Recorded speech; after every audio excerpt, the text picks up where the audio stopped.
नेपाल में किस तरीके से दंगे हो रहे हैं सोशल मीडिया को लेके। सोशल मीडिया वहाँ पे बैन करने के लिए उसी झगड़े के अंदर, दंगे के अंदर हमारे एक पार्टनर है अशोक रोड लाइन के जो मालिक हैं रामवीर सिंह गोला, वो गए हुए थे नेपाल। और नेपाल में हादसा ये हुआ कि जब काठमांडू में ठहरे हुए थे वो हयात होटल पे, और हयात होटल पे कुछ आग वाग लगा दी, फिर रेस्क्यू टीम पहुँची थी। तो बताया ये जा रहा है रेस्क्यू टीम जब पहुँची तो रामवीर सिंह जो गोला है वो उतर गए रस्सी के साथ, और जो उनकी वाइफ थी वो भी रस्सी के साथ इसे उतरना चाह रही थी और वो गिर गई चौथी मंजिल से। और रामवीर सिंह गोला को पता भी नहीं चला ये सब हो चुका है। वो भाग के पड़ा था, उन्होंने देखा उसका हाल पता चला पूरा एकदम हॉस्पिटल में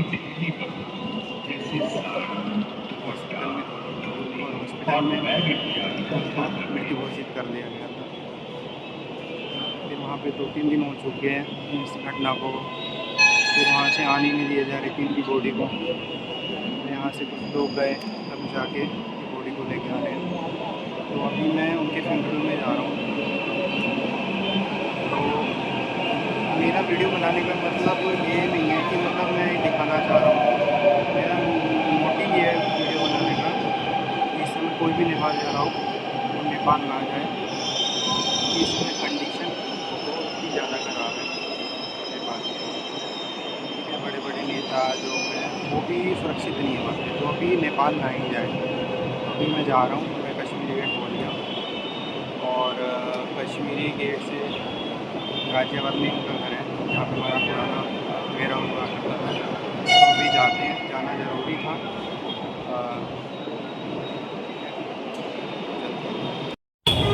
शायद बगल नेपाल में भ्रष्टाचार और भ्रष्टाचार को दबाने के लिए बैंक किए गए सोशल मीडिया को लेकर के आंदोलन हुआ। दिल्ली के इस आंदोलन में कई लोग मारे। नेपाल के लिए तो यह न सिर्फ एक त्रासदी जैसा था बल्कि भारतीयों के लिए भी एक दूसरे से कम नहीं, क्योंकि नेपाल की इस हिंसा में तमाम लोग हिंदुस्तानी भी शिकार बने और इन्हीं में से एक दंपति भी शिकार बना चुकी गया तो था पशुपतिनाथ मंदिर के दर्शन करने, लेकिन अपनी पत्नी को खुद दर्शन नेपाल में चल रही हिंसा में एक भारतीय महिला की मौत हो गई। यह महिला गाजियाबाद जिले की रहने वाली हो, अपने पति के साथ काठमांडू मंदिर के दर्शन के लिए गई थी, लेकिन हिंसा की चपेट में आने की वजह से छत से यानी होटल की छत से छलांग लगानी पड़ी। उसके बाद गंभीर रूप से घायल, लेकिन इलाज नहीं है, और इसे इलाज के ना मिलने से उसकी मौत दर्शन काठमांडू में हिंसा के दौरान जब वह होटल में ठहरे हुए थे। होटल में आग लगी। अपनी जान बचाने के लिए एक दंपति इधर उधर भागने लगा कि होटल के स्टाफ में गद्दे बिछाए, जिसके चलते उन्होंने अपने पति के साथ चौथे मंजिल कदमों पर छलांग लगाई। लेकिन इस हादसे में वह जान तो बच गई, लेकिन किस्मत से उनको गंभीर चोट आ गई, क्योंकि पूजने का अभ्यास नहीं था और चौथी मंजिल से पूछने की वजह से कई हड्डियों में जोड़ा। गाजियाबाद के रहने वाले रामवीर सिंह बोला अपनी पत्नी राजेश गोला के साथ काठमांडू के पशुपतिनाथ मंदिर में दर्शन करने के लिए गए। 7 सितंबर को गए थे। पशुपतिनाथ के दर्शन कर लिया और उसके बाद दंपति काठमांडू के एक होटल में है करके आराम कर रहा था। 9 तारीख को पादरियों ने होटल में आग है। होटल में आग लगाए जाने के बाद पूरा होटल दूदू का जनरल के बाद होटल के स्टाफ ने आनन फानन में बाहर गद्दे लगा दिया ताकि लोग हैं और उनकी जान बचा। गाजियाबाद के दंपति ने भी चौथी मंजिल से भूत करके जान बचाने का प्रयास किया। हालांकि मैनेजमेंट की व्यवस्था उनकी जान पर भारी पड़ते 55 साल की राजेश गोला गंभीर रूप से नीचे गिरने से घायल हो गई।